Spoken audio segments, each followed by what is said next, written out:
عرض کیا ہے کہ دوست نکلا ہے سعودیہ سے پاکستان کے سفر پر، بیگ میں کھجورے کم اور تحفوں کی لسٹ ہے کاغذ پر۔ واہ واہ واہ! 4 دن شاپنگ کی مشقت اور 1 دن شاپنگ کو بیگ میں ایڈجسٹ کرنے کی مشقت کے بعد کمپنی کا میسج آیا کہ بھائی آپ کی ٹکٹ لگ گئی ہے، آپ پاکستان جا سکتے ہیں۔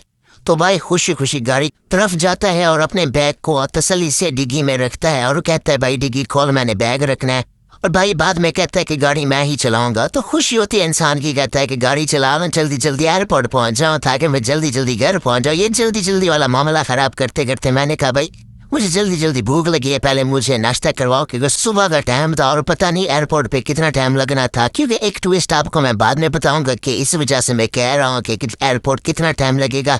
کا ناشتہ کرنے کے بعد ہم پہنچا، یہ ہے آرام کو کبری جو جبیل میں رہتے ہیں ان کو پتا ہوگا۔ آپ دیکھ سکتے ہیں کہ 7 کا ٹائم ہے اور ٹیمپریچر 31 ہے اس ٹائم صبح کے ٹائم میں۔ جبیل سے تمام اس بھائی صاحب نے مجھے صرف 30 منٹ میں پہنچا دیا اور 130 کی رفتار میں گاڑی چلائی، کہتا ہے کہ کوئی مخالفہ آپ کو نہیں آئے گا۔ خیر یہ بھی میرا ایک پہلا ایکسپیرینس تھا۔ پھر ہم ڈپارچر کی طرف جاتے ہیں، پھر یہاں سے میں ٹرالی لیتا ہوں، بھائی کو کہتا ہوں کہ اب اس میں سامان رکھ کے اندر جائے، میں گاڑی پارک لگا کے آتا ہوں۔ میں پھر گاڑی کے اندر بیٹھتا ہوں اور بھائی کو دیکھتا ہوں، بھائی مستی میں مست ہو کے بیگ کی سیٹنگ کر رہے ہیں، ریورس لے کے چلتے ہیں بھائی اپنی پارکنگ کی طرف۔ واو یہ نظارے بڑے اچھے لگتے ہیں جب ایک انسان ہواؤں میں جہازوں کو دیکھتا ہے۔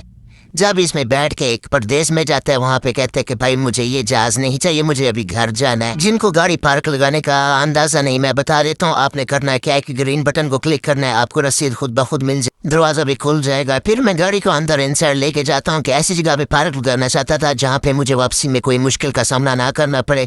پھر میں جاتا ہوں بھائی کی طرف، بھائی کہتا ہے کہ یار مجھے آج تھوڑے پیسے چاہیے، آپ اے ٹی ایم سے پیسے نکلوا کے آؤ۔ یہاں پہ پھر الراجی میں اے ٹی ایم دیکھتا ہوں، الراجی اے ٹی ایم دیکھنے کے بعد پیسے نکلوا کے بھائی کو دیتا ہوں، بھائی خوش ہو جاتے ہیں۔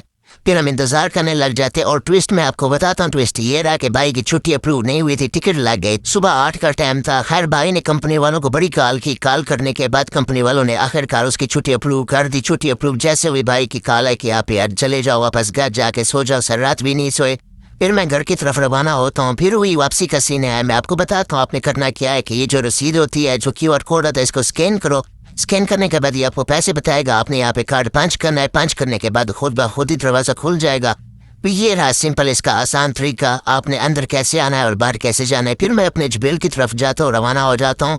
راستے میں مجھے شدید بھوک اور پیاس کا سامنا تو کرنا پڑتا ہے۔ خیر میں بھائی کے ایکسپیریمنٹ کو دوبارہ سے دہراتا ہوں، 126 کی رفتار سے گاڑی چلاتا ہوں اور مجھے کوئی کیمرہ نہیں پڑتا۔ خیر بھائی تو 129 پہ جا رہے تھے، میں نے یہ سوچا کہ وہ 118 ہی اچھا رہے گا۔ خیر میں ایسے اسلامت جبیل میں پہنچ گیا، کیا دیکھتا ہوں پھر سے وہی بلڈنگ جو ہو کئی سالوں سے یہیں پہ کھڑی ہوئی۔ راستے میں کچھ بھائی لوگ اپنا سڑکوں میں بزی تھے، سڑکیں بنا رہے تھے۔ ویسے بھی آج کل جبیل میں بہت ساری تبدیلیاں آ رہی ہیں اور خوبصورتی بڑھتی جا رہی ہے۔ خیر میں سے اسلامت گھر پہنچتا ہوں، گھر پہنچنے کے بعد گاڑی پارک لگانے کے بعد جا کے تسلی سے سو جاتا ہوں۔ یہ رہا میرا آج کا ویلوگ، ملتے ہیں اگلے ویلوگ میں، اللہ حافظ۔